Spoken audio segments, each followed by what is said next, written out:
मैं बलजिंदर कौर नागरी एकेडमी में आपका स्वागत करती हूँ। और आज हम आरोह पुस्तिका के पाठ विदाई संभाषण का कवि परिचय, लेखक परिचय और सार जो है पढ़ेंगे, जिसके लेखक बाल मुकुंद गुप्त हैं।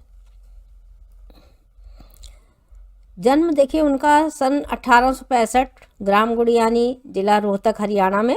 और प्रमुख संपादन जो है अखबार चुनार, हिंदुस्तान, हिंदी बंगवासी, भारत मित्र आदि। और प्रमुख रचनाएं देखिए शिव शंभू के चिट्ठे और खत और खेल तमाशा। मृत्यु सन 1907 में हुई है। और साहित्यिक विशेषताएं इस प्रकार से हैं। बाल मुकुंद गुप्त पत्रकार होने के साथ साथ एक उच्च कोटि के साहित्यकार थे। उन्होंने उस समय के भारतीयों की लाचारी, विवशता, दुख को अपने साहित्य में स्थान दिया है तथा चित्रण किया है। बाल मुकुंद गुप्त ने खड़ी बोली हिंदी के आधुनिक हिंदी साहित्य में अद्भुत प्रयोग किए हैं। उन्होंने संस्कृत और बांग्ला की कुछ रचनाओं का भी अनुवाद किया है। विदाई संभाषण का सार। विदाई संभाषण देखिए बाल मुकुंद गुप्त जी की सबसे अधिक चर्चित जो है व्यंग कृति है। और कटाक्ष किए गए हैं, व्यंग किए गए हैं, कमेंट किए गए हैं। तो यह शिव शंभू के चिट्ठे का एक अंश है, छोटा सा एक अंश है।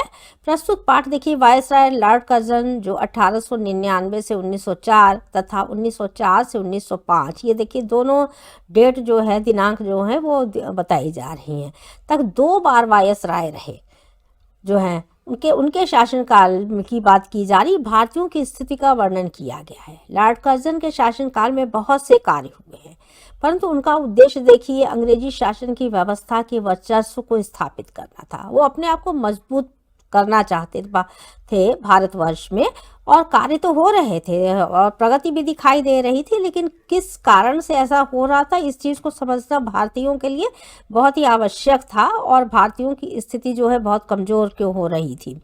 भारतवर्ष में भारतीयों की स्थिति दिनों दिन कमज़ोर होती चली जा रही थी तथा अपना आधिपत्य सभी संसाधनों पर स्थापित करते जा रहे थे। आप देख रहे हैं कि छोटे तबके के जो ऑफिसर होते थे या कार्य करने वाले लोग हुआ करते थे, जिस तरह के 1947 के पहले की भी ये बातें आप सुनते चले आ रहे हैं, और 1857 का झांसी की रानी के संग्राम से भी आप अवगत हैं।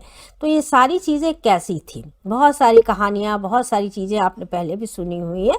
तो आपने अंग्रेज़ों के राज्य के बारे में भी सुना है, तो इसलिए कुछ प्रसंग आपको स्वयं पता होंगे।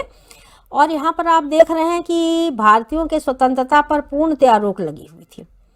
उनको अधिकार प्राप्त नहीं थे, तो अपने पूरी हुकूमत चलाते थे वे। बंगाल विभाजन देखिए हुआ, तो बंगाल विभाजन भी इसी का परिणाम था। लेखक ने लॉर्ड कर्जन के शासनकाल का अंत होने पर दुख तथा खेद को भी प्रकट किया है कि किसी के यहाँ पर आकर के राज्य करने और हुकूमत चलाने के पश्चात जब वो यहाँ से जाने लगे हैं कर्जन, तो जाने पर भी दुख हो रहा है किसी का, चाहे वो कैसा भी व्यक्ति हो। तो इसी को संभाषण के रूप में व्यक्त किया गया है। यही दुख व्यंग्य शैली में व्यक्त किया गया है, क्योंकि उस समय रचनाएं जब्त की जा रही थी। तो सीधे सीधे न कह करके आप देखेंगे कि चाहे जैसे प्रेमचंद की आपने देखा 2 बैलों की कथा, वो भी आज़ादी पर आधारित है। इसी तरह की कई कहानियां जो थी वो हमारे लेखकों ने लिखी हैं, लेकिन वो प्रत्यक्ष न लिख करके परोक्ष रूप में लिख दी गई हैं, दूसरे तरीके से लिखी गई, अप्रत्यक्ष लिखी गई हैं, जिसको कि समझने वाले हिंदी ज्ञानी क्या कर सकते थे, उसे स्वयं समझ सकते थे। तो अपनी समस्या का उन्होंने बताने का प्रयास किया है। लेखक का मानना है कि इतनी जल्दी शासन का आपके अंत हो जाएगा और बिछुड़ने का समय आ जाएगा, यह अत्यंत ही दुखद है। तो जाते समय क्या है, उनके दुख हो रहा है, और इतनी जल्दी मतलब कि भारतीय जनता ने उन्हें क्या कर दिया है, यहाँ से बाहर जाने के लिए जो है खदेड़ दिया, यहाँ से भेजा जा रहा है। तो इतना जल्दी नहीं माना जा सकता था, लेकिन ये बहुत जल्दी कार्य हो गया था। तो दुख को भी व्यक्त किया गया है। तो लेखक कहते हैं कि पशु पक्षी भी इतने संवेदनशील होते हैं कि उन्हें भी अलग कर दिया जाए तो वे अत्यंत दुखी हो जाते हैं, क्योंकि साथ साथ रहते हुए आदत सी पड़ जाती है सबको। हम तो मानव है, यानी मनुष्य हैं। व्यक्ति कैसा भी हो, उसके जाने पर कहीं ना कहीं उसकी कमी खटकती है, चाहे वो जैसा भी हो। तो अगर आप देखते हैं कि दुख होता है। लॉर्ड कर्जन का भारत में दोबारा आना भारतीयों को स्वीकार नहीं था कि वो पुनः यहाँ पर आए राज करने के लिए, क्योंकि जनता उन्हें बहुत झेल चुकी है, परेशानियां थी, आप देख रहे हैं। अगर वह पुनः वापस आते हैं तो यह भारत के लिए अच्छा नहीं होता। उन्होंने भारतीय अर्थव्यवस्था, प्रेस, शिक्षा इत्यादि को भी बहुत नुकसान पहुंचाया था। प्रेस पर आप देख रहे हैं किस तरह से शिकंजे कसे हुए थे, और कहीं पर जो है थोड़ी सी भी छूट नहीं थी।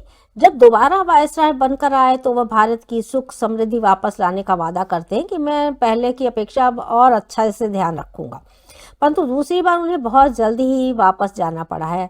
वापस जाने पर भारतीय अत्यंत ही दुखी हुए, जिससे पता चलता है कि किसी से बिछुड़ने का समय कितना दुखद है, कितना पवित्र और कितना कोमल होता है।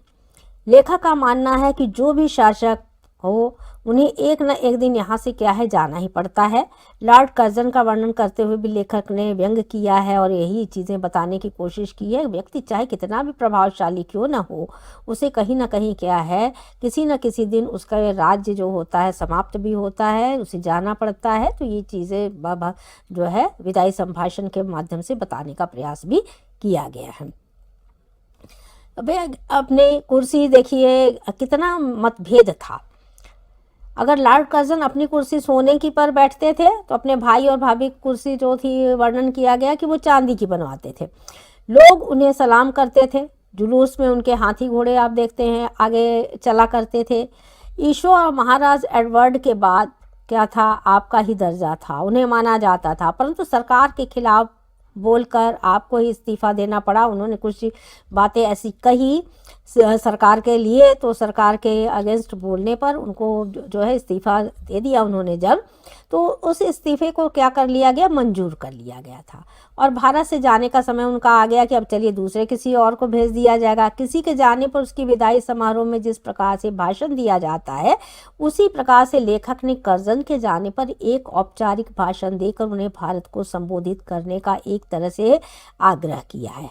कि जाते समय देखिए दोनों लोग अत्यंत ही भावपूर्ण जो है वातावरण हो जाता है कि जो विदाई दे रहा हो, जो विदाई ले रहा हो, समझ रहे हैं ना। तो जो विदाई दे रहा है उसको भी दुख होता है और उसके लिए भाषण की बात की गई, और जो विदाई लेकर के जा रहा है वो भी दो शब्द बोल करके भारत के लिए जाए।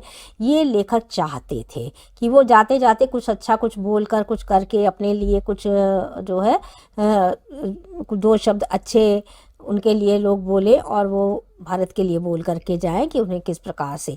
तो पाठ में देखिए दो उदाहरण बहुत ही महत्वपूर्ण हैं जिनका वर्णन पाठ में किया गया है, लेकिन मैं इस उदाहरण को क्या है बहुत ही प्रभावशाली हैं और इनको हम इसीलिए अंत में इन पर जो है दो उदाहरणों को जो है आपके सामने प्रस्तुत किया जा रहा है। देखिए एक पाठ में उदाहरण दिया है कि गाय का उदाहरण दिया गया कि एक कमजोर और दूसरी बलशाली को गाय है दे करके दिया गया है कि लेखक ने बताने का प्रयास किया है कि बलशाली गाय को भेज देने पर कमजोर गाय उदास हो गई और उसने खाना नहीं खाया। तो दोनों साथ साथ रहती थी तो आदत पड़ चुकी है, समझ रहे हैं। तो इसलिए जो है आप देख रहे हैं कि कमजोर और बलशाली दोनों एक साथ रहते हैं, क्योंकि कमजोर और बलशाली एक साथ रहते हैं इसलिए उनकी हमें अहमियत भी पता चलती है कि कौन अच्छा है कौन बुरा है। अगर बुराई ना होती तो अच्छाई का ना पता चलता, अगर सुख ना हो तो दुख का नहीं पता चलता है, बलशाली हो तो कमजोरी का नहीं पता चलता है। तो गाय के माध्यम से एक उदाहरण को देकर के स्पष्ट किया गया है और उन्हें अच्छा नहीं लगा जब खाना ही नहीं खाया, इतनी उदासी है वहाँ पर। और दूसरा उदाहरण देखिए दिया गया है कि राजा का उदाहरण दे करके लेखक ने बताया कि किस राजा ने प्रजा का अभिवादन किया और जाते समय नवलगढ़ में इतने वर्षों तक रहने पर उससे जुदा होने पर उसने उसे प्रणाम किया जिस राज्य में वे रहते थे और कहा कि तू ही मेरा अन्नदाता है, मैं तुम्हें प्रणाम करता हूँ, मैं तुमसे जुदा होता हूँ।